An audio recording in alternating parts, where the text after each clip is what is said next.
right. Hello, one, and hello, all, to this meat-fed, inhumanely raised, partly organic, partly robotic, seldom kosher, but always bearded, all singing and all dancing after-movie diner live celebration of the 25th anniversary of Beautiful Girls from 1996. With me today to go through the film, discuss our favorite bits, banter back and forth, and no doubt expose the odd Massachusetts accent or two, we have the man, the myth, the legend, the beard, the rider on the wave of synth, the man for whom everyone on Twitch knows as Michael Knight, but whom fans of the diner will always be the urban cowboy and Ellen Barkin forehead leather loving Scott Toomey.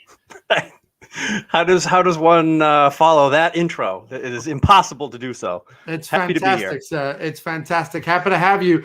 And our last, but most definitely not least guest, saving the very best for last. I'm legally obligated by the state of Connecticut to say that. The woman who introduced me to this film, the woman who has my heart, but sadly has to wake up every morning to see these goggly eyes and manic beard coming at her like a Leviathan. She's a marketing whiz, a movie fanatic. She misses live music and hugs. It's the one, the only, my dear and long-suffering spouse. It's Kimberly Cross.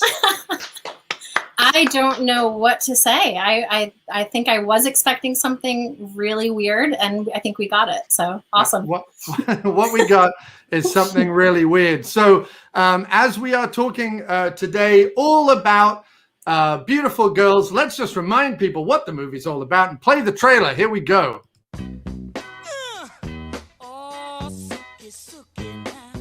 They're the best of friends. Do I got anything in my stash? Be clean. Why is he here? In town for their high school reunion. I've been back exactly 4 minutes. But they have one big problem. I want to give you this. It's brown. You buy a colored diamond for a girl you're not even seeing, man. You've been eating retard sandwiches again. They're all falling in love. You can slip into something more comfortable. With beautiful girls. They're all sisters, Will. Trust me, they're all sisters. It's one big conspiracy. It's the must-see comedy critics are calling hilarious. Look at this. Your favorite. I can go along with that. Yeah, that's nice, right? Well, these are Silicon City. I could hang my overcoat on them. Sexy. Can you think of anything better than making love to an attractive stranger in the middle of a frozen lake with just a oil light to guide your way? A great comedy. What part of Chicago are you from? Do you know Chicago? Yeah, I know, like, Soldiers Field. Siskel and Ebert give it 2 thumbs up. What do you want? You drooling, obsessed lunatic. Okay, that's fair. Matt Dillon, Academy Award winner Timothy Hutton, Rosie ODonnell, Natalie Portman, Michael Rapaport, Academy Award winner Mira Sorvino, and Academy Award nominee Uma Thurman. You drunk? I don't know, but you both look very beautiful. A beautiful girl can make you dizzy. She can make you feel high. A beautiful girl is all powerful, and that is as good as love. He's insane. He's obsessed. You're all obsessed. Beautiful Girls, the seriously funny hit movie from director Ted Demme. And you guys, as a gender, have got to get a grip. Otherwise, the future of the human race is in jeopardy.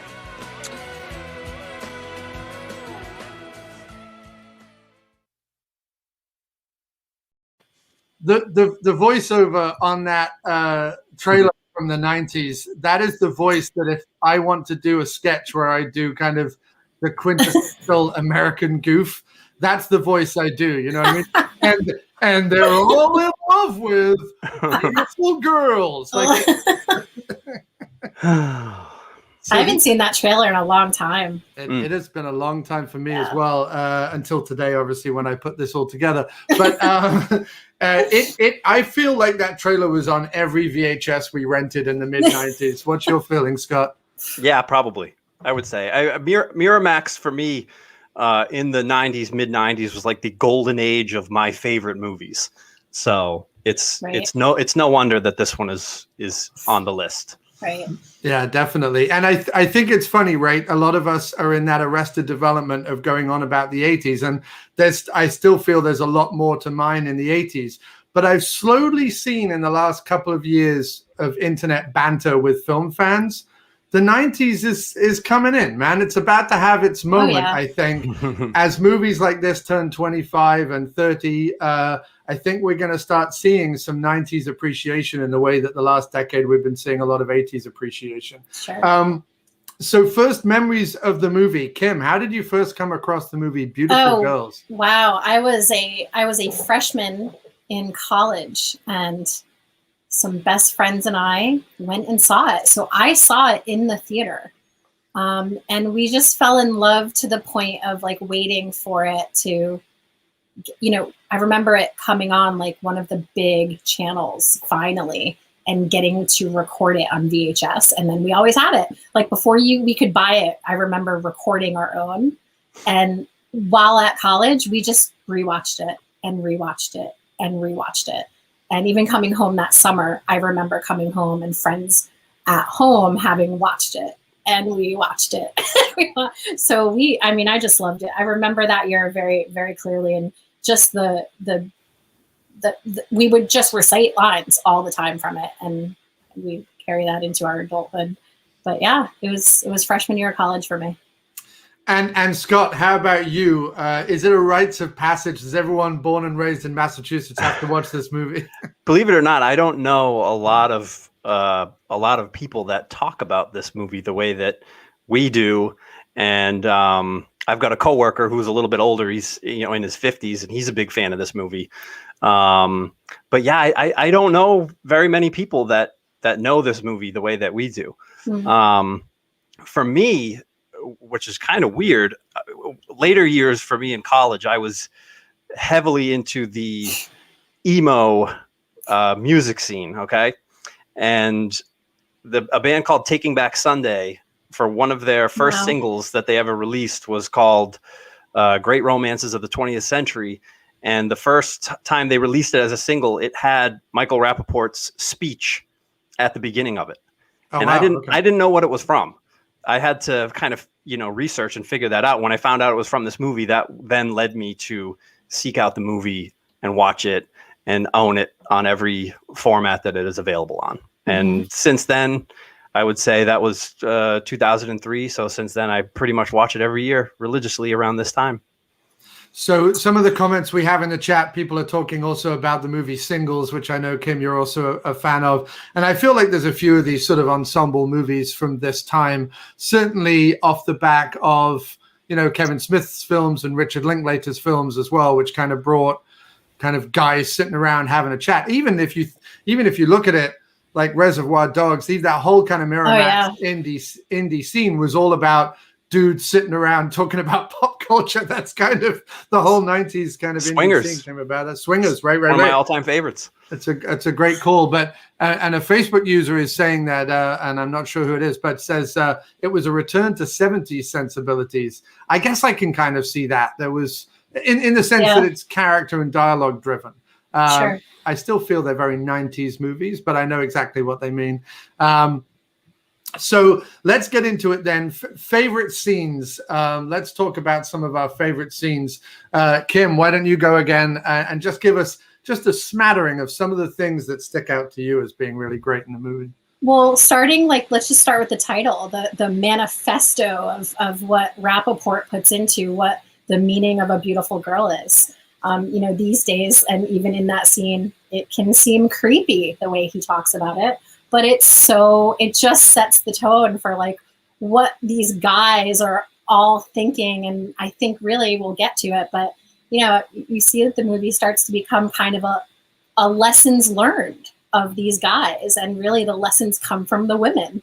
And I think that's just one of my favorite scenes is Paul in his bedroom and really just saying he's going to check that freezer for human heads. That is just, it's the manifesto. And it's really it's like the meaning that he gave kind of brings it to the movie. That's always been a favorite. Definitely. Scott, how about yourself, sir? Oh boy. There are many. Well, actually one of my favorites is very, very subtle in the beginning. And the reason why it's one of my favorites is because every Thanksgiving, my family and my dad, my uncle, and a few other people, we go to a high school football game. And in the morning, before we get to the game, we stop at Dunkin' Donuts, we get a coffee, and we put a little Sambuca in it. So in the very beginning, when Mac Perlick's character complains, "What, no sambuca in the coffee?" And she says, "Well, it's kind of early."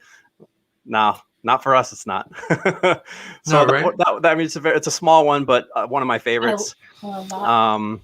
I also really love the interaction between Natalie Portman and Timothy Hutton at the ice on the pond when they're skating. Mhm.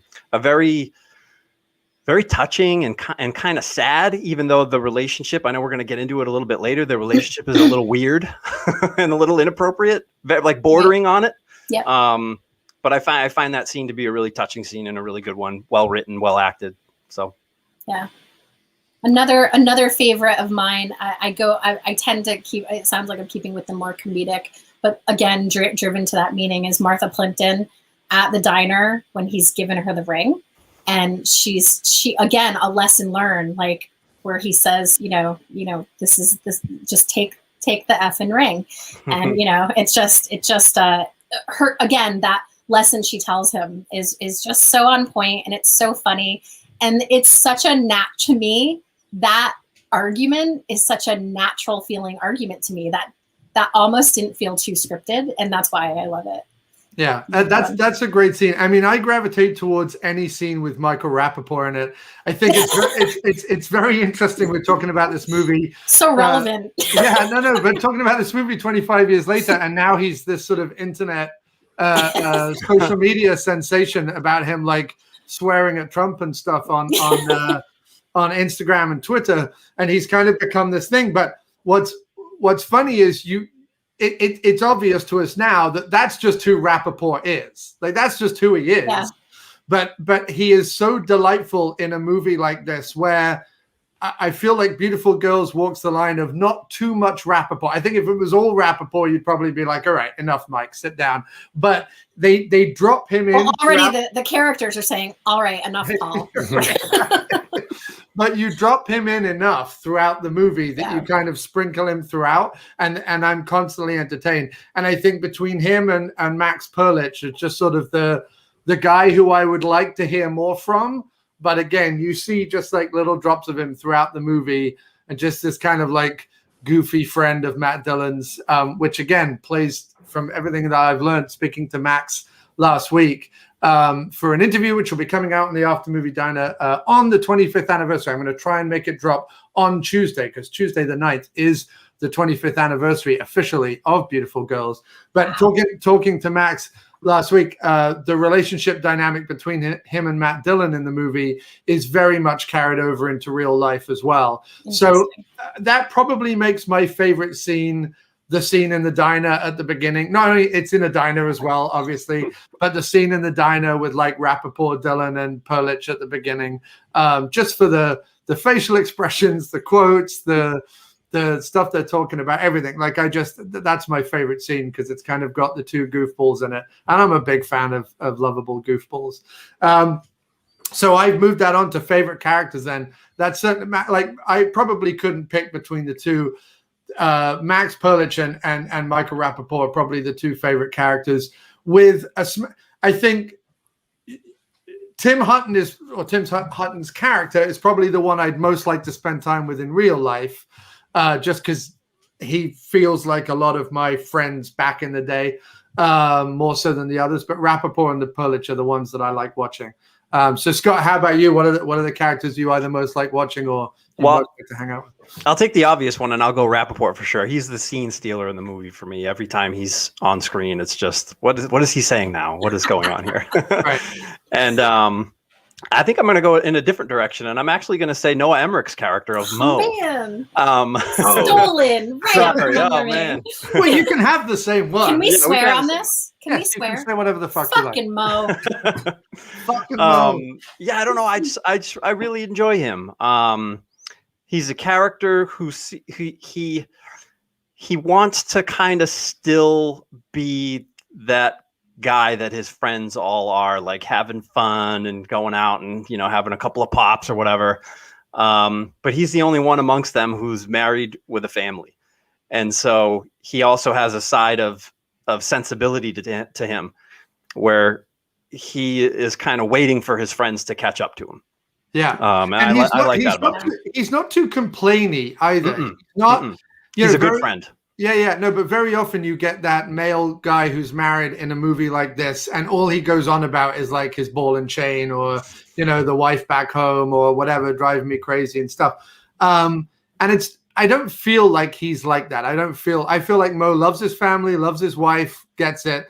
The one time he breaks from that is obviously when Dylan is beaten up in the bar and he has to go, defend his honor, such as his honor is. Yeah. And it's funny. Chris Taylor asks in the chat, what do we think of Dylan's cheatery ways in the movie, and the fact that he is unable to let go of the wily seduction of Lauren Holly in the film? What do we think? Do we understand it? Do we condone it? Of course. I mean, human nature, they were high school sweethearts. They get driven through their adulthood and never leave their hometown. I mean, it's relatable. There's no doubt about it. Again, lesson learned in the end, we hope. I wonder where are they now? Did him and Miro stay together? Did him and Miro stay together? Did they not? Did they even get back together? But, it's again, I keep going to each of these guys learned something. They learned a lesson, and that lesson really came to understanding the females around them. So, he was a cheater. Yeah. It's pretty messed up. And it went through the entire timeline of the movie, and it went way before that. And who knows if it continued after the big reveal of what happened. We don't want to give too many spoilers away. And if there's anything that I understand, why the movie does this, but at the same time, probably in real life, you'd be like, dude, just take a break from women, right now, figure out exactly what it is you want. You know what I mean? But him kind of, the suggestion that him and Mira might reconcile is a little I understand it. You kind of want to wrap it up, but at the same time, in reality, if you weren't sure to begin with, I don't know. Put the brakes on a little bit. I feel like him and Matt Dillon and Lauren Holly's character are classic representations of that person who was a big deal in high school, and they're not anymore, and they don't know how to deal with it anymore. They don't know how to deal with it, and so the only way for the two of them to hold on to it still is to come together. And I don't know that she'll ever really get it. But I feel like maybe Matt Dillon's character finally figured it out at the end. Well, I love that Lauren Holly, the whole movie builds up to the idea of there being a high school reunion at the end, which of course none of them end up attending. The only person who attends is Lauren Holly. And she's the one who kind of, her arc is closed off, not by Matt Dillon to some extent, but by the kid now the man, Peter the Eater in the high school reunion, because he's the one out of everybody, out of her husband and out of Matt Dillon and everyone who's kind of been saying, come on, get it together. He's the one that really maybe makes her think about her future a bit, I think. Yeah, the first time I saw it, I was actually that surprised me, that interaction, because I thought it was going to go the other way. I thought he was going to be kind of gawk at her a little bit and try to hit on her, but he actually tells it to her like it is, and it was a good moment. Mean as a snake. You're mean as a snake. And we're getting loads of comments right now, which I'm super happy about. I love comments and interactivity. Dean Garman on his favorite scene, and Dean was super excited we were doing this because he's a big fan of the movie as well. He says, Paul trying to make Jan jealous in the bar is my favorite scene. Dancing to Be For Real. What's with all this Al Capone shit? Al Capone shit. Oh, man. That was a good one. And I even love, in that scene, I love Martha Plimpton's character, and I forget the actor's name that plays her boyfriend at the time. I love that interaction with the bartender and all of it, and them leaving. It's just that is a great scene. It's kind of loaded. And not to mention, isn't it Afghan Wigs up on stage too? It's just live music playing. It's the actual band. So 90s, so perfect. That is a great scene. Yeah, I've always been a fan of bands in movies. That I think it's Overboard with the band, that there's a lead singer of the band is singing Jim Dandy. Is that Overboard? I think so. Yes, Jim. Yep. Jim Dandy on the mountain top. And ever since that scene in Overboard, I'm like, oh, bands in movies. And then what was really funny, just to sidetrack a little bit, one of our mutual friends, Kim and I's mutual friends, Herbert Russell, is in a new movie that's up on Amazon called Hollywood.con. And in the trailer, they've got Billy Bob Thornton's band up on stage. Random cameo from Billy Bob Thornton. He's not in the movie, but the band that he plays with is up on stage. So at some point, I've got to roll up my sleeves and kind of do a blog all about bands in movies. But this would Beautiful Girls definitely has a great live music scene, which is awesome. So Chris Taylor says that Michael Rapaport for him is a favorite. Stuck in his youth and never growing up. Special shout out to the stunning Elle Macpherson, that Saint Bernard. Bless that dog. She's amazing. Elle Macpherson, the Saint Bernard. I would like to watch a spin-off with her where she gets, I don't know, lost in San Francisco or something. Isn't that a kids movie about animals that get lost in San Francisco? Incredible Journey 2, I think. Lost in San Francisco. I would watch that. Bending of the Ways. And then Dean Garman says, did any of us see Young Adult? He always feels like it's a great partner film to Beautiful Girls, with Charlize being like the Diary and Smalls character. I have seen it. I haven't seen it in a long time. I have seen it. I think it was the follow-up movie that Jason Reitman did after Up in the Air, I think. So I'd love to watch that again. I've not seen it. And then Sammy Taylor, Chris's wife, says that Peter the Eater is her favorite character. So that's awesome. Driving home the lesson. Yes, indeed. He has to crop up at the end and just give her what for. And then let's go through some of our favorite quotes. And I feel like you guys know the movie in terms of quotes way better than I do. Oh, gosh. So Kim and Scott, just bat it back and forth. Let's have a quote-a-thon here. Oh, gosh. Channel 38 is showing Rich Man, Poor Man tonight. All Rich 12 Man, Poor parts. Man? All 12 parts? Oh, man, I don't want to go to this thing anymore. 364 days of the year, I do dick. and the day... That scene's great. That scene is one I should have mentioned when we were talking about our favorite scenes, because me and my coworker, we do that all the time. And then inevitably we get into the conversation of, oh man, do you have any old tapes that you recorded stuff off TV from? And of course I've still have some at my parents where I recorded movies off TV in the 90s and all the great TV station bumpers in between the commercials and everything like that. That reminded me of that. You can't tape Rich Man, Poor Man. You got to watch it at home with all the commercials and everything, just like everybody else. It's classic. I love that. You can't tape it. There was a certain moment where that was true, right? Where there was an experience of watching it all together, like the Super Bowl or something. Mm-hmm. And Leslie says that her favorite sequence is Rapaport plowing to Flock of Seagulls. And his endless plowing sequence, whether he's crying and angry or crying and happy, I'm there for it. I get that Rapaport is a dick. I understand why Plimpton wants nothing to do with him at this point. But man, I'm there for sad sack Rapaport.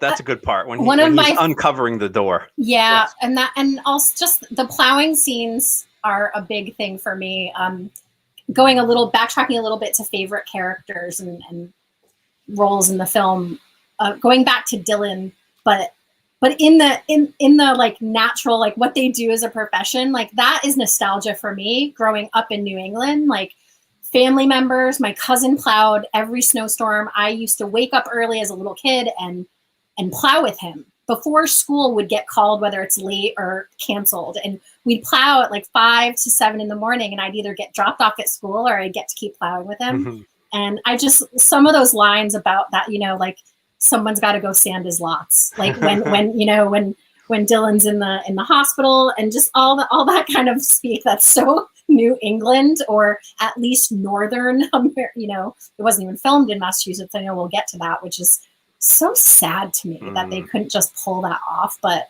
that is actually a very late lesson learning of mine, is that it wasn't even filmed where they're meant to have been. But yeah, some of those little lines, the plowing scenes, the diner scene with the three guys, and It's great. I love all the lines. All the lines. And the last scene we should talk about is the scene with Rapaport and Tim Hutton in the room of women. When he's like, I keep expecting to check the refrigerator for severed heads or whatever. That whole sequence is a great one, right? Wow, such a beautiful girl can make you dizzy, like you've been drinking Jack and Coke all morning. We don't have Coke in it, but this is no. Should we do a little 25th anniversary cheers? So, in honor of the scene when Uma Thurman comes into the bar, and they're all trying to be very sexist and talk about all the kind of fruity and or flavorful shots that women apparently like in this town, and then Uma goes, "No, whiskey." Yeah, making her the they're like, character. oh, the way it rolls out, you guys want to do a shot? Oh yeah, chicks like num nums and melon balls, and she goes, whiskey. What are you talking about? Whiskey. So we all have some whiskey here. Scott didn't think that he had any whiskey in his house at all until he found one of those mini bar bottles, and it's really good whiskey, right? It's like 12-year-old aged Caledonia. Edgeador. Wow. Yeah, my parents brought this back home from Scotland for me. And I was like, you sure you want to use it on this? And he's like, maybe I was saving it for this. So Leslie's comment, I love how they all kind of fix their hair before they're getting introduced to Uma. Oh yeah. That's all right. And Kevin, his mustache. Yes. Well, because he always wears hats because Max is bald or balding at this point. Anyway, so before we go on, here is to 25 years of beautiful girls and this movie and sharing this moment with all of you. Cheers. I guess I'll do the whole thing. Yeah. Oh. Well, yeah, I'm a sipper. Oh, yeah. Look at that. I gotta chase it. You're so bad. So Dylan, Scott. Yeah, right. I don't want to. Terrible. The only reason I don't want to shut this that was pretty good. Is I want to drink it for the rest of the show. I want to be able to sip it. And this is all I have. I don't have the bottle here with me, so I still got my PBR. Yeah, I've got the bottle, John. In this room. Yeah, Kim's got the bottle. I'm bottleless, and it looks like from Kim's glass I have the smallest amount. So there we go. Anyway, well done, Scott. A round of applause for Scott Toomey, everybody. Thank you very much. I haven't had liquor in a very, very long time. I can't remember the last time I did a shot of liquor. Dina is going to be picking you up off the carpet later, right? No. I don't think it'll be that bad. And Kim's sister Laurie is in the chat now. Hey, Laurie. She's saying, how about some Sweet Caroline? Oh, man. Now, I believe that's because your dad was a big... it's gone out of my... This happens all the time to me. Neil, baby. Neil Diamond fan. That you guys used to sing that anyway. Or was it predicated on this movie, or was it something you all sang anyway? No. I mean, that's childhood for me. That's, yeah. I feel I've heard that this movie was the one that kind of jump-started the singing of Sweet Caroline in that ba way, but I don't know that that's true either. I'm not really... I've got to imagine that the singing of Sweet Caroline, singing of Sweet Caroline probably inspired them to have it in this movie. That's more how I feel it. Yeah, right. Yeah. So I have a theory. Okay. And I don't know if it's correct. I love it. Let's hear it. So you guys may or may not know this. Kim, I know maybe doesn't or maybe doesn't want to acknowledge it, but during the 7th inning stretch at Red Sox game at Fenway Park, yeah, they sing Sweet Caroline. Yeah. This movie predates that by a year. Right. Yeah. So I'm curious if whoever was in charge of the music at Fenway saw the movie and was like, well, it takes place in New England. That's a cool way to sing it. Maybe we'll just give it a shot and see what happens. And now they do it all the time and I'm tired of it. But yep. I would really like to find out if that's true or not. Yeah. I'm tired of almost all the music that they play at ball games because they play the same ones every time. And I just think to myself, come on, guys. That's like, I love the fact that the players obviously change their walk-in songs a lot. Like every couple of years, they'll change their walk-in songs. But, whether it's YMCA or Sinatra at the end or whatever, when you go to Yankees games, I'm like, it's great and everything. But at a certain point, come on, let's mix it up. Let's change it. Yeah. So, we brought it up a little earlier, but it's an interesting movie, right? Because it's called Beautiful Girls. It's essentially about a bunch of guys, but I do feel that the guys mostly are the butt of the jokes or the butt of the issues throughout the movie. It's not pro the guy's behavior in that sense. And I also feel like a lot of it is commented on or seen through the eyes of the female characters in the movie. Like, it wouldn't work if it was just guys all the time talking about the stuff. The scenes that work are the scenes with, you know, either Martha Plimpton or Mira Sorvino or Rosie ODonnell, those characters, and even Uma Thurman and Tim Hutton and stuff in the ice shed. Those scenes are the ones that really kind of nail the guy characters and give them their moment to kind of grow and change. But we, you know, between the two of you, like, how do you see the roles of like the guys and the women in the film?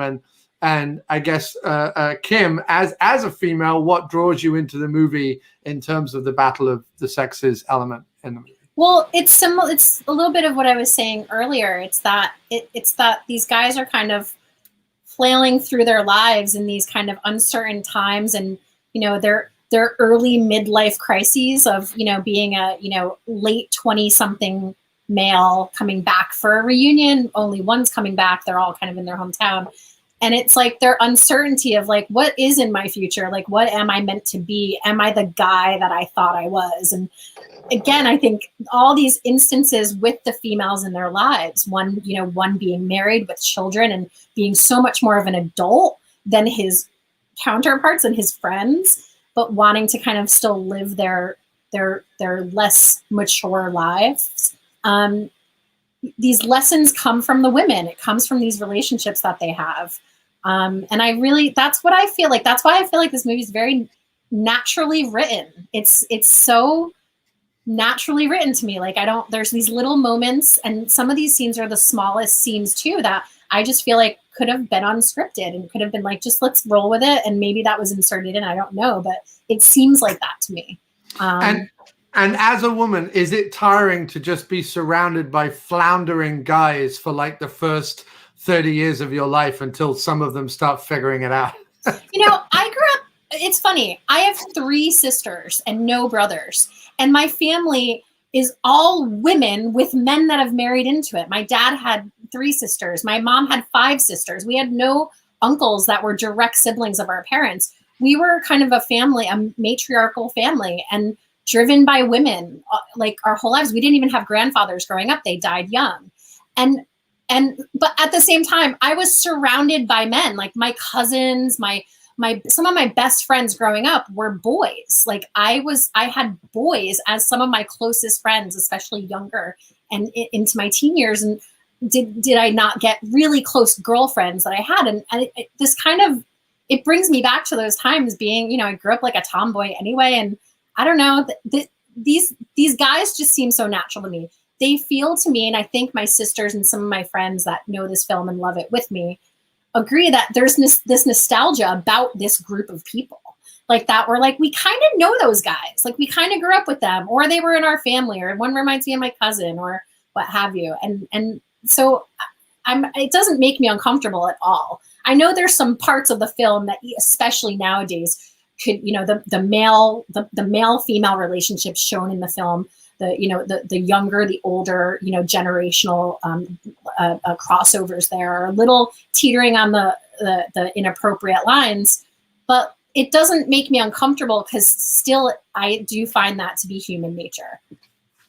And Scott, I often go back and forth on this, but I think, like, do we as guys know any men like this, or do I feel like they're all archetypes that are talking to a certain personality in a guy, and most guys can see themselves in probably multiple of the characters? You know what I mean? Yeah, I would say it's probably the latter. I don't I don't know a whole lot of dudes like this. When I turned 30, most of my high school friends had already gotten married at that point. Yeah. I didn't. Yeah. There was like a handful of us maybe that didn't, or that weren't. And at this point, I lost my train of thought. I don't know what's happening right now. It was that shot. It was the It's shot. so good. It's the shot. He's still really. We'll get through it. But yeah, no, I can't say that I've really known too many. I think you're right. It's mostly archetypes, amalgamations of a lot of different kinds of guys into a singular character of the movie.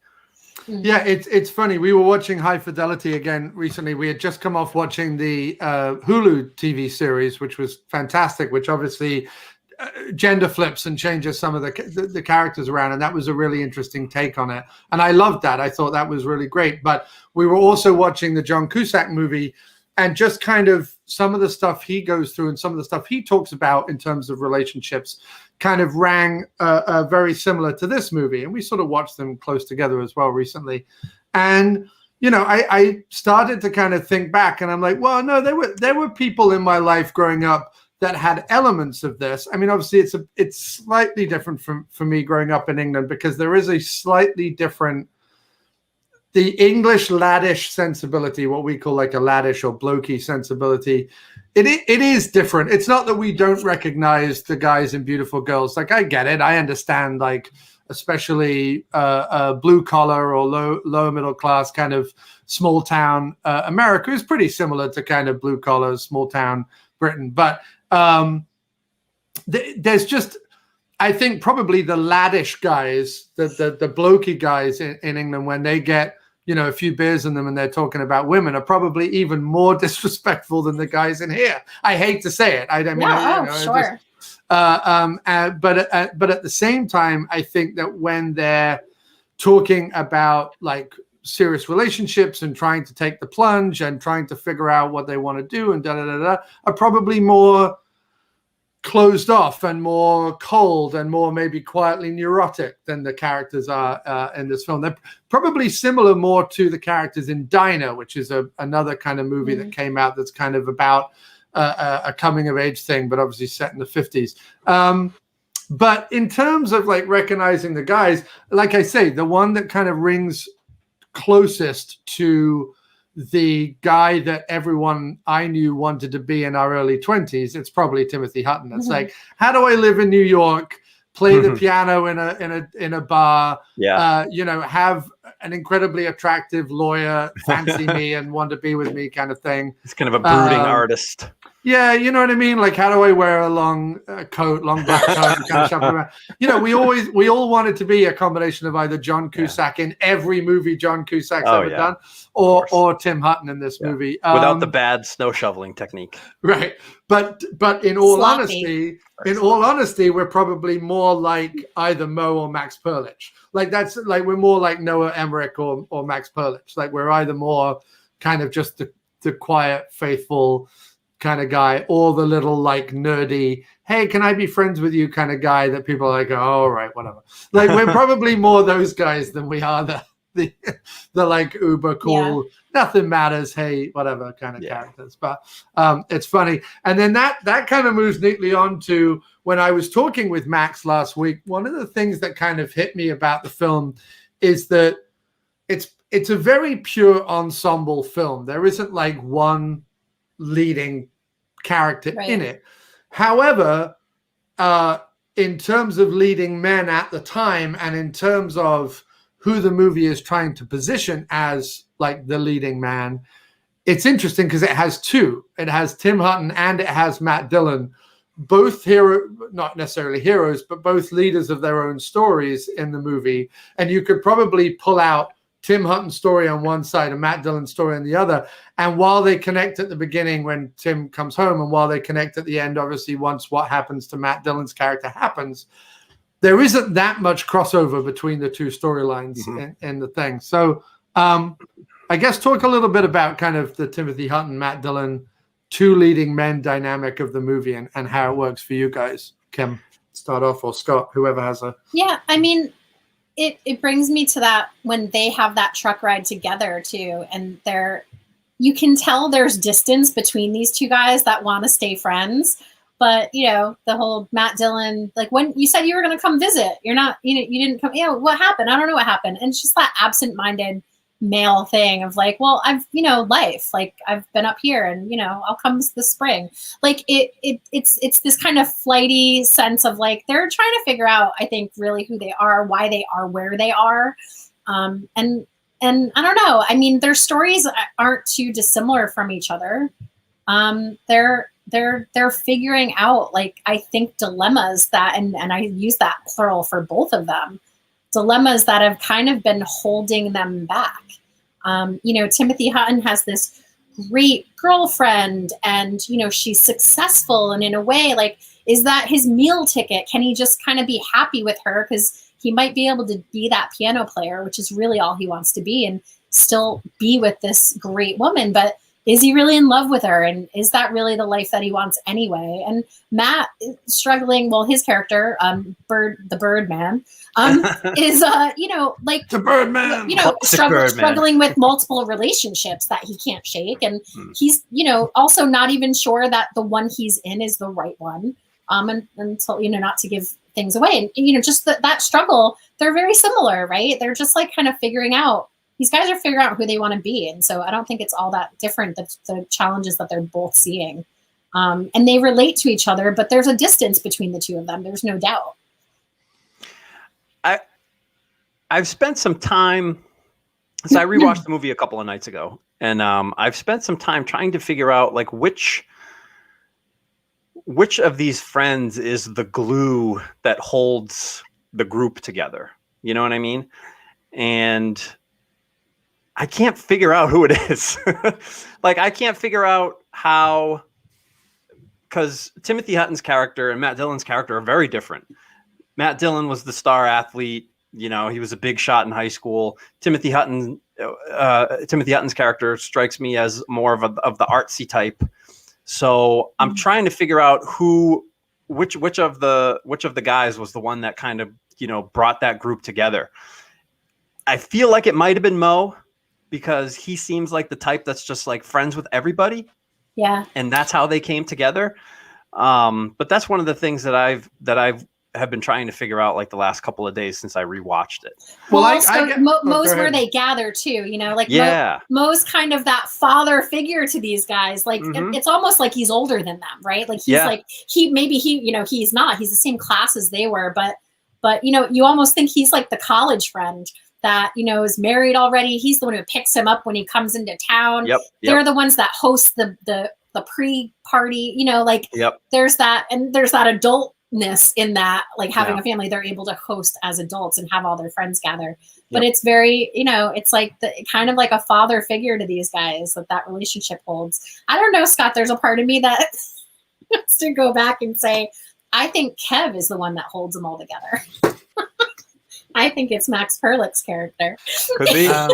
We'll never know, I guess. Totally could be. My feeling is this. If I'm remembering it correctly, Dylan is the only one who talks about coming to see Hutton in New York, right? And the fact that they've never kind of made it happen. Yep. Right? And obviously from a story perspective, Dylan is the one who was a big shot in high school, stayed there, and is no longer a big shot and is facing this, what do I do with the rest of my life then? Yeah. And Tim Hutton is the character who got out. He got out of the town, got out of the small town, went doing to what New he York, loves. Doing what he loves, but is still facing the same dilemma. Like, what now, right? So they have that in common. I feel like, even though, yes, one was a star athlete, one was probably more into kind of music or just hanging out with people or whatever in high school, I feel that they were probably the friends. Like they were the guys and the group formed around them. And obviously, Rapaport and Perlich are now they're employed by Dylan, right? They both work with Dylan or whatever. The kind of guys you keep around because they're they work with Mo. Paul's a partner. Paul's a partner. Kev is their employee. I work with him. Okay. But like, get it right, John. I will. Yeah. Sorry about that. That's why I had you guys on. You are much bigger. Have much greater knowledge of the movie than I do. But I feel that the division in the group came between Dylan and Hutton, and I think they have the reason why their storylines are almost separate is that they have the hardest time because they were probably the better of friends back in the day. They have the harder time with the fact that he's now back in town. Everyone else could just be like, oh yeah, great, he's back in town, and we can just kind of fall back into whatever rhythms we had, because they're not sitting around with their lives going, where's my buddy? Why is he in New York and why am I up here and why is everything crap, right? Yeah. So that's how I read the movie in terms of the two characters. And, I don't know what to make of that or what it is. Chris says, Chris Taylor in the group has had a couple of great points. First of all, he said, nice to see Vince Taylor Pruitt and John Carroll Lynch as a pair of barmen and not serial killers. Because that's a good point. Very good point. Both played serial killers in a variety of movies. Wow. John Carroll Lynch, obviously, in Zodiac. And the only one I can think of Vince Taylor Pruitt isn't he the serial killer in Identity? I think so. Talking about John Cusack. Right. Easy on the stinky stuff. I'm a proprietor now, all right? Yeah, right? We got apps. We got apps. And the funny thing is, 25 years later, we've all got apps, but it's not what he means. We have different apps. Different apps. But we've all got apps. And then the other comment Chris says is he's never looked at a copy of Razzle the same way since Rosie O'Donnell's speech on porn mags. Oh my God. I was laughing at that. Let's talk about that because it's interesting. Again, from comments Max made in the interview that'll be going up next week, I get the feeling that in terms of strong personalities that are both the same on screen as they are off screen, Rosie O'Donnell and Michael Rapaport are cut from the same cloth. In other words, they turn up on set and they are who they are.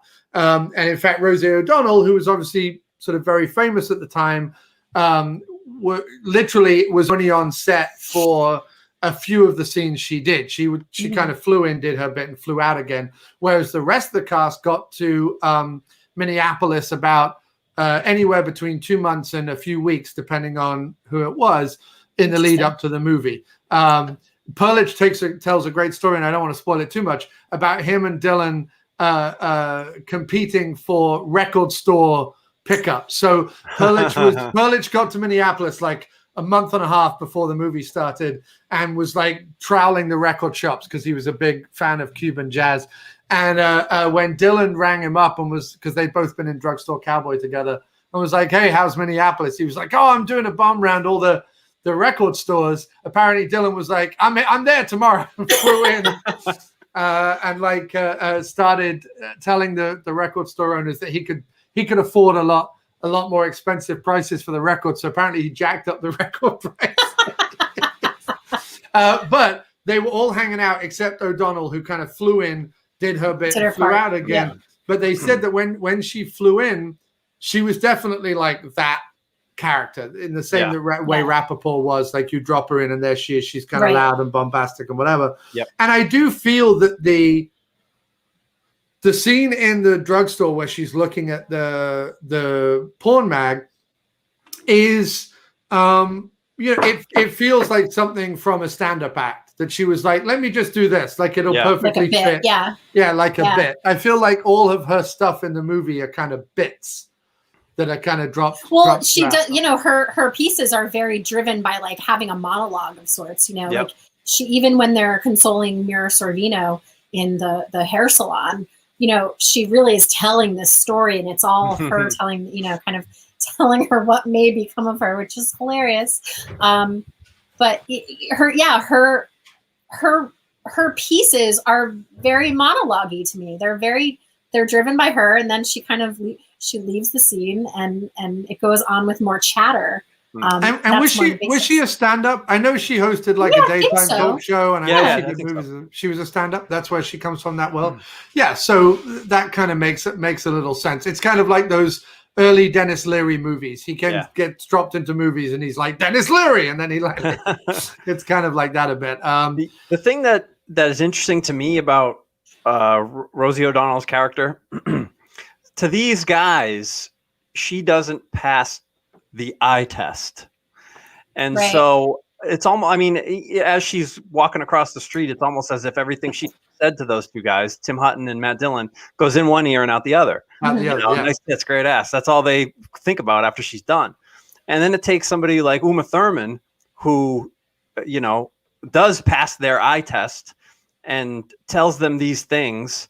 There's only, 4 things that I need to hear before I go to bed. Good night, sweet girl. And, this kind of thing. And it finally gets through to them when they hear it from a girl that they're trying to attain.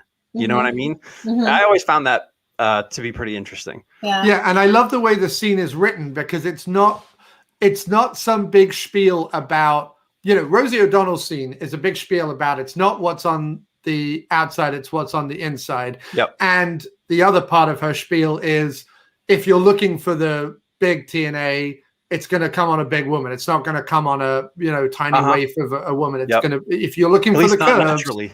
right? At least not naturally. If you're looking for the curves, then the female is going to be generally curvy, right? Yep.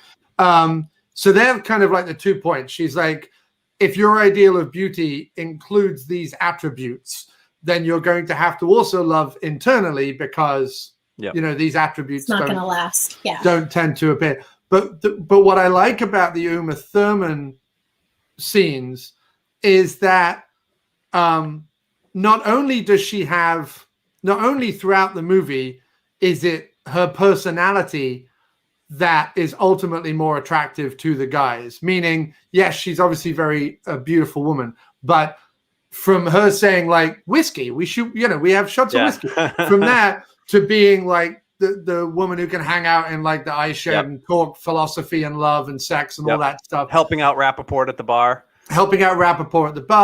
to the woman who's such a knucklehead. Right. Such a knucklehead. to the her just being like, I need to hear some nice words at the end of the night, and you'd believe how far that would go. Yep. It's her personality that is the epitome of like, oh man, she's so cool. You know what I mean? Like, she's just a cool. It's like Patricia Arquette in True Romance. It's not so much. Yes, she's a beautiful woman, but she's just so cool. You know what I mean? And I think a lot of guys want, like me, John, right? Like you. No, totally like Kim. Seriously, like Kim. Like Kim is cool. Kim is a cool chick. My wife is super cool. Dina is super cool. I agree. The whole reason we got together was because she listed The Terminator as her favorite movie on her dating page. Yes. Come on. That was it. That's all it took. Listen, and all it took was me talking about a Star of Phantasm signed ukulele, and Kim was like, I love Phantasm. And I was like, what? There's a person other than me who's heard of Phantasm? Boom, done. Where do I sign? So, but no, I mean, I'm serious. Like, the way it's written, the way that's written is really good, because it's not written that they're all gaga for her just because she's like, Uma Thurman. Yeah. It's written that she's like all of the cool things about Uma Thurman as well. And I think that's throughout her career, she's kind of embodied that. It's more about her personality than it is about her looks in so many of the films she's in. And that's awesome. Let's transition then. There's a couple of other things I kind of wanted to bring up. One is, the big center of this movie is Timothy Hutton and Natalie Portman's character. And I watched this recently with the vein of in the, post Me Too movement, but also Natalie Portman did speak in an article last year about how this and the movie The Professional, or Leon the Professional, depending on how you know it, made her feel as a young woman in regards to her sexuality and being somewhat sexualized on screen by older men in those two movies, and how that made her feel personally. I did watch the movie with sort of an eye to that and being like, is it a movie that we should even be celebrating? And should we be kind of looking at it? Ultimately, regardless of what went on behind the scenes, or regardless of how it made someone feel, and this is not to discount any of that. People have every legitimacy to feel how they feel about the movie. In terms of just watching the movie as entertainment and the way that it is written, I don't think it crosses any lines that make it problematic today, personally. If anything, I think that the fact that Natalie Portman is a younger woman in the movie and still outsmarts 95% of the men in it is trying to make the point of just how childish and fucking dumb men can be well into their 20s. Yep. And not only that, but they talk about it from a literary standpoint. They don't talk about they don't talk about it from a sexual standpoint. Even when they talk about waiting till she's 18 to be together, they're really talking about this, or she is anyway, from a love / young girl infatuation kind of perspective. Yeah. She's not talking about him being like hunky or, Right. losing her virginity to him or anything like that. Now, from his perspective, he's a little bit more, dumb male about it, but that's the point of the thing. So without going into necessarily too much the negativity, because again, it's about what we see on screen. We can have different moral opinions to how we feel about what went on behind the scenes, or what Natalie Portman felt about the characters. But in terms of on scenes, like, how does that relationship speak to you guys? Kim, if you want to go first, just as the woman of the group. I want to disagree with what you said, John, about Timothy Hutton's character. Is I don't really think that he goes into that more guy perspective regarding the relationship, or the banter back and forth with him and Natalie Portman's character. I meant more when he's in the bar and he sat talking about when she turns 18 and all that kind of stuff. And then also the sequence with Michael Rapaport when he says, like, if she can, what does he say? What's the horrible she can cut her own food. That's it. Yeah. Yeah. She's fair game. Sorry, Kim, I didn't mean to interrupt. Yeah, no, I mean, I think that, but even that scene when he's talking to Mo about this young girl, and he's kind of saying, Willie, she was a zygote when you were in the 7th grade. I think he's trying to give his perspective of, he's not talking about it as this sexual relationship. He's talking about it as a human being and talking about her as a human being. He's actually countering Mo's like, guy, like, come on, like, she's young. You shouldn't even be talking about this shit. And he's like, but hold on, like, she's a person and she's going to grow up and she's going to be amazing. And, that's where I want to counter what you said. Like, he was just going on like a regular guy. He never really does that. He doesn't. He actually says it's not a sexual thing. Exactly. That's a line of his. So I don't think that's where I want to disagree. Like, he doesn't really ever regress into like where his guys are all coming from, like where Paul and his supermodels on the wall are coming from. Like, he's not there. And that's why I do think it is different. And I don't find it today, having watched it from the beginning, and maybe that's why I don't find it so inappropriate today, because I've lived this movie and really watched it. I don't know that, more than a year or two has ever gone by in 25 years that I did not watch this movie. So I know it too well. So I think it's hard for me to go, there's nothing wrong with it. But I think human nature, I think things happen. I think, as a young girl, you see older men and go, oh, I want to be with a man like that someday. And I think that's kind of what's happening there. So I don't really find it inappropriate. I know people will disagree with that, but like I said, maybe that's because of my affinity for the film from the get-go. And I was only, 19, I think, when this film came out. I never looked at that as a 19-year-old, I don't recall, and being like, ooh, that's weird and not good. I think I thought of it as like human nature. Yeah, and listen, I totally agree with that. I just meant that compared to Natalie Portman, he doesn't talk about it in quite the highfalutin terms that she talks about it. But I know, agree. I agree with that. Yes. I know exactly what you mean. And Dean says in the group, he's like, I don't see any pedophile tendency there, although obviously that joke is made in the movie when Mo sees him on the ice rink. But he says, Tim Hutton is... Tim Hutton envies her youth, which I think is a really good way to put it. Yep. He envies her youth. And also you said something great, Kim, which is, he does say, she's going to grow up to be amazing. Like, if she's this incredible now. He tells her that. Yeah, you're going to grow up to be amazing. And so, I'm with you. I mean, I don't see anything wrong with it. And I certainly don't think that Tim Hutton is like overtly sexualizing her. No. But I think he's probably sexualizing her maybe more than she's sexualizing him. But maybe I'm wrong about that. I don't know. Scott, what about yourself, sir? I think if you look at it through a 2021 lens, maybe it comes off as a little bit inappropriate. But I don't know. I think there's a time in every young man's life where they maybe meet a girl who's 4 or 5 years younger than them or whatever, not quite as as much of a gap as there is between Tim Hutton and Natalie Portman in the movie. But I think there comes a time where you always meet a girl who's, you know, significantly younger, and you're just like, oh man, like she's so cool and she's so awesome, and if only she was my age, and this and that, and blah blah blah blah blah. And I think it's a kind of like a natural thing.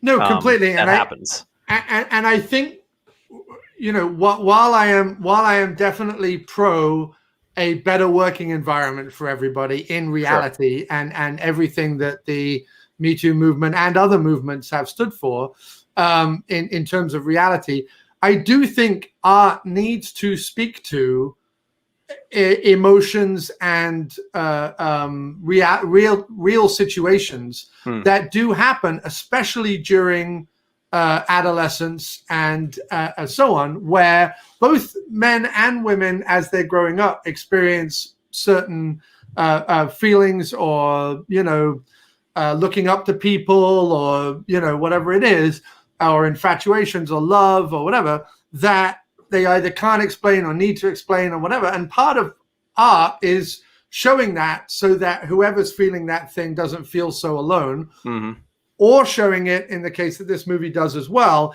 in order to make points about both characters. Because the way it's shown makes points about Tim Hutton, and it also makes points about her.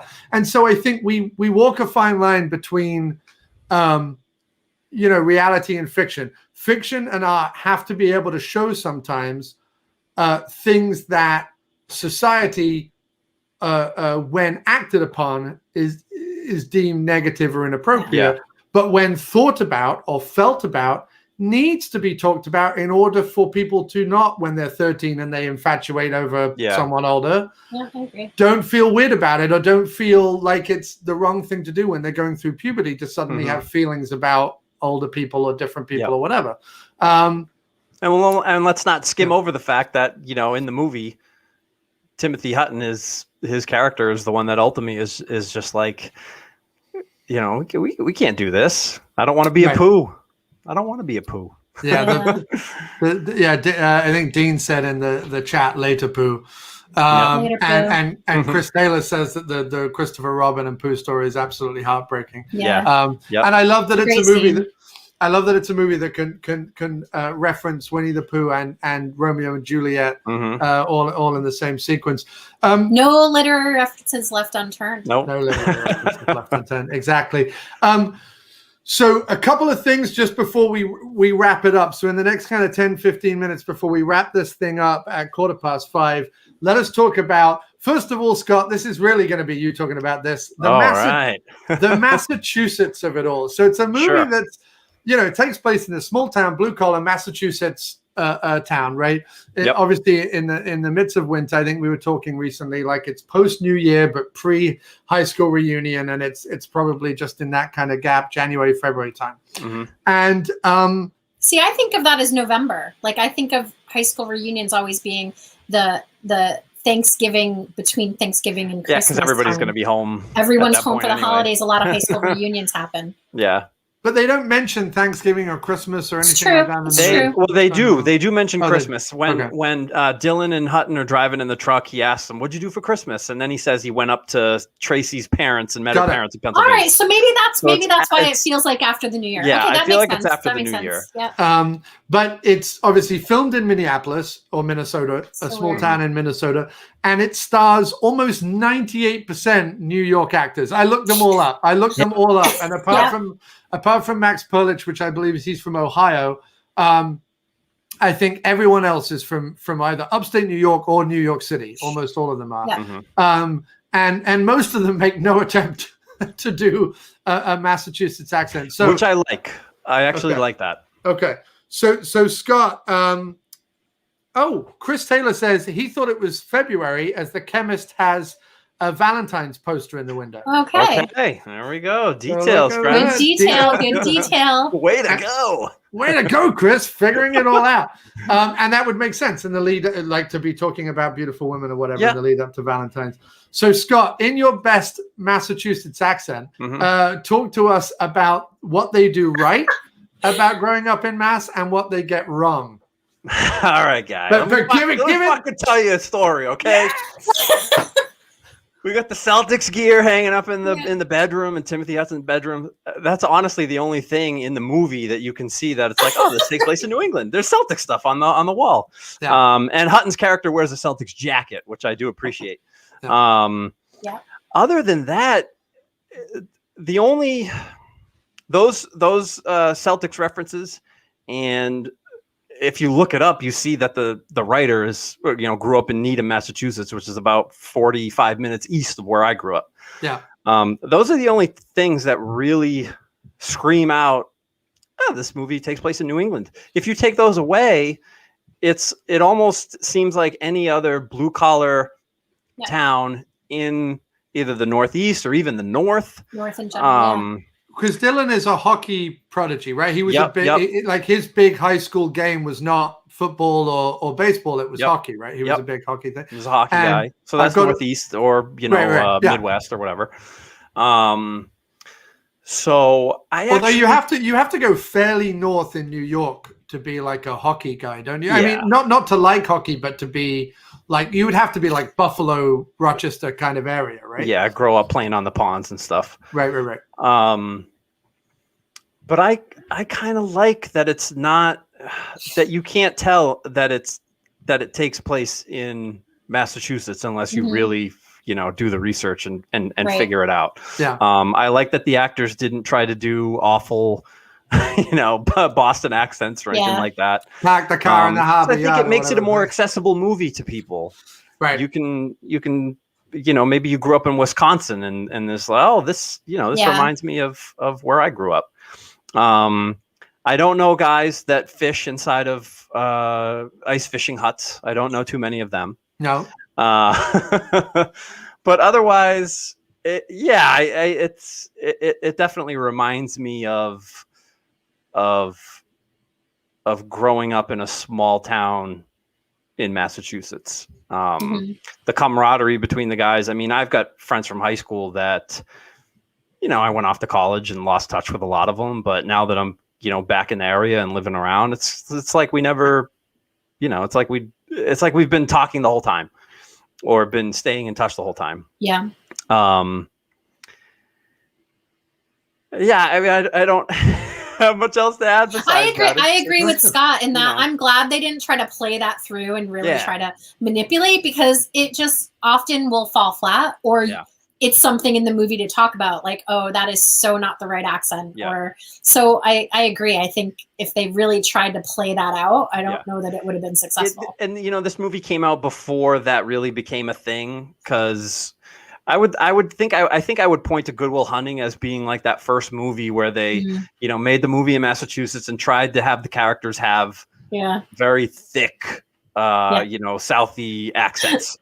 And for this one, it came out before that, so it wasn't really a thing at that point. And I'm glad. I don't. Yeah, me too. Because you could, with all the actors they picked, they're all great, and the chemistry that they have is phenomenal. I think it is what really makes the movie so great. But if, Timothy Hutton was trying to do a Boston accent, I would have just taken me completely out of the movie. And even at one point, he's wearing, I forget the name of the company. It's almost like a company, or maybe it's like a local store or something.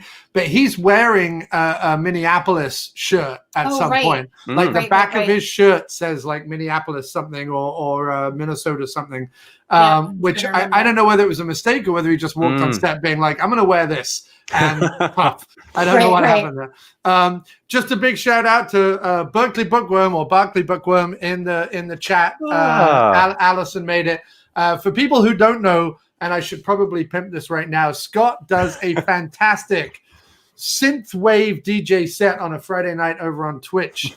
Retro Futurism 101 with Michael Knight. He is Michael Knight when he wears his shades, and he spins some awesome tunage on a Friday night. So if you were a fan of the After Movie Diner, but you also like synthwave tunes, come join us on a Friday night. And it's a pleasure to see Barkley Bookworm here with us right now. To wrap up this video, let us just quickly talk. I have a hypothesis, and I just want to see how you both feel about it and how people in the chat feel about it. So get ready, people in the chat. Is this a cult movie? And let me explain. Most cult movies we think about being exploitation, B movies, genre film. We think about them as being movies that weren't big at the time, but kind of gained an audience over time. But a film like Beautiful Girls, this is kind of what I mean. It's probably not going to be, if someone's like, oh, what are your top 10 movies or whatever, it's not going to be on anyone's best of lists. It's not going to be the thing that people are like, oh yeah, it's my top 10 favorite movie. But when it's mentioned, like when I started to bring it up as we were leading up to the 25th anniversary, and because I know Kim is a big fan of the movie and we've watched it together, like Kim says, probably every year, sometimes multiple times a year. It's our cozy go-to Sunday afternoon movie. I thought, well, wouldn't it be great if I kind of started emailing a bunch of people to see if they wanted to do interviews and stuff, and that's how we got the Max Perlich interview. But when I started mentioning that online, I suddenly got a ton of people being like, oh man, Beautiful Girls, love that movie, and started like quoting it and things like that. So is there a place for cult films that aren't necessarily about, blood and guts or, sci-fi stuff or action movies starring, B movie action stars? Is there a place where something like a Beautiful Girls or a Singles or a Diner or a Breakfast Club or something like that, which is really just about people talking and about groups of friends, is there a place where that can be a cult movie? Scott, what do you think? I think so, yeah. I mean, anytime a movie has like a small, rabid fan base, I think that qualifies that film as a cult film because it has a cult following. Right. I understand that the normal definition of a cult movie would be like a horror movie, sci-fi, stuff like that, genre films and whatnot. But I think a movie like this could definitely qualify as a cult movie because I think it does have a small following of people that really, really enjoy it, like the three of us that watch it every year. And just makes them feel good, Yeah. And Dean says in the group, he says, I never thought of it as a cult, but more of a hidden gem. That's how I think. I spoke to you about this earlier, John. I never thought about it like that. I just never did. It never. I'm just like, no, it's not. No, it's not. But thinking about it and what the definition of that could be, it's true though. It is that hidden gem, but there is this following and. I know it in different groups of mine. It's not just that high school group of friends of mine. As I've gotten older, I've found pockets of people that are like, oh my God, me and this group of friends of mine love that movie, or me and my family, or and so I learning that along the way all these years. I feel like it can be in that realm. I really do. Yeah, I never thought of it though. Well, you see, I always think of it. And again, interestingly, because again, we talked earlier about the kind of the battle of the sexes, and there is a sort of sexist way that people refer to certain films, right? They refer to them as like chick flicks, right? And it's always different. That's a difficult genre of film. It's just a difficult genre of film to really kind of get into because of you always have to kind of start talking about. Well, that's not the case. Females like all sorts of movies. Men like all sorts of movies. You can't just kind of go. Also, there are so many bad rom-coms that kind of get lumped into that when there is a movie like A Beautiful Girls or like a When Harry Met Sally or like a Singles or there's a whole ton of them that are what I would call crossover movies. And if I was going to be based, if I was going to be sexist and based, they are the movies that as a boyfriend in your 20s, you're like, it's the one movie I can watch with my girlfriend that like isn't awful, right? And that's a totally sexist statement, but I don't mean it like that. I just mean, there's a reaction to those movies where most of them, when you've sat down to watch stuff like 27 Dresses or whatever, you're like, oh, get me out of here. But you'll sit down to watch Beautiful Girls or When Harry Met Sally or certain rom-coms or whatever. I mean, there's a ton that I think are crossover movies that appeal to everybody and that become their own small cult because they have a wide audience, but in a small way. That's kind of how I think about it. Mm-hmm. And I gravitate towards those movies because, like Kim and I say, they're the movies that when you don't necessarily want either a genre film that's going to kind of like really throw a lot of blood and craziness at you, but you also don't want, a rom-com where you're both going to kind of be rolling your eyes because it's badly written and badly acted or whatever. You want those movies you can put on where everyone gets something out of it. You know, all the characters are relatable and you can have a good laugh, but you can also kind of just be warmed by the kind of mild drama of it all. I feel like this one fits squarely in that area. And that's kind of what I love about it. Also, you look at Scott Rosenberg. Here's a guy who came out of obviously the Miramax indie movie scene at the time. Never reached the heights of a Rodriguez or a Tarantino or a Kevin Smith or a Linklater or whatever, but had his own niche. He was kind of like the B tier Miramax indie offerings. He did this and Things to Do in Denver When You're Dead. Those were his two like quintessential 90s movies. And I think if Things to Do in Denver When You're Dead is a cult movie, this is a cult movie. Like, that's how I sell it. Okay. That's interesting. I never really thought of it that way. That's what I think. Kim is holding up the DVD that she has here. I've had this for a long time. Scott has the soundtrack on cassette tape. Ooh. Look at that 90s man right there. Baby. We didn't talk about the soundtrack, but it's a fun one. It's not bad. It's not bad. Fun. Got a bit of Tom Petty in there as well, right? Somewhere. Doesn't Tom Petty come in at the end?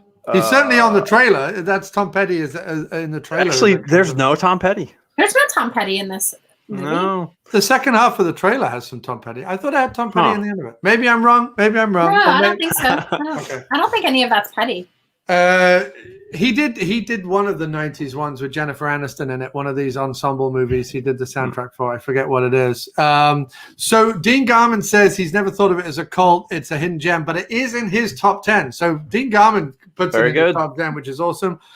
Chris Taylor says, is it a chick flick? I don't think it's a cult movie, just lesser known. He says Things to Do in Denver is easily in his top 10, and he loves that movie. And Dean says, great chat, guys. Thank you so much. It got me out of having to watch The Voice. So Dean Garman's family over in the UK. So he's coming up to 10:15 in the UK. Nice. Thanks, Dean. Thanks for I watching. agree with Dean. Thanks, everyone, for watching. This was awesome. Kim, do you want to tell people where to find you online? Do you want to publicize your company? Sure. Or anything, No, not my company, but not my company. Don't come to me for any professional advice. No, I don't want that. No, find me on Twitter, Hotled, HOTLEAD on Twitter, or I am Kimberly Cross on Instagram. You can find me there. Thanks. And Scott, tell everyone all about you and what you do and where to find boy. Personal Twitter, _Scott Toomey. Don't want to confuse myself with anybody else. And you can follow my two hobbies on Instagram. M Night Retro 101, as John mentioned, the Retro Futurism 101 radio program, repping the show, my guy. And I also have another Instagram where I like to showcase my analog collecting, vinyl records, VHS tapes, DVDs, Blu-rays, that kind of thing. And that is _analog_basement. Well, and quite the collection it is. It is quite the collection. Thank you very much. And I cannot wait to move up to New England and start my own analog basement. I'm so excited I'm excited it. for you. And I can't wait to be able to get together with you guys more often than once every 3 years. Indeed. This has been an absolute thrill. Thank you so much for doing this. This has been the After Movie Diner Beautiful Girls 25th celebration. And don't forget to subscribe to the After Movie Diner, bookmark aftermoviediner.com. Find us on all of your podcast platforms.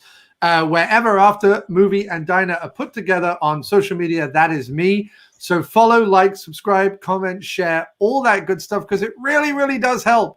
I'm not going to ask necessarily for financial remuneration for what we're doing, but please, please, please do share, like, comment, and all that good stuff. It just really does make all the difference. Word of mouth is the best of all promotions. Share. Share. So thank you ever so much, and look out for the Max Perlich Beautiful Girls 25th anniversary interview coming your way. And if you're a fan of cult movies and great interviews, go listen to Steve Gutenberg on the After Movie Diner Booth Talk podcast. Just went up yesterday. The Goots. Talking all about Diner, which is another movie like this. Diner is another kind of like coming of age guys trying to figure out what they want to do with the rest of life movie. So it's great to do Diner and Beautiful Girls back to back. What a great back-to-back thing on the Diner. Thanks so much for watching. Thanks so much for listening. Anyone listening to this on a podcast 50 years from now. And take care, everybody. See you soon. Thanks, everyone.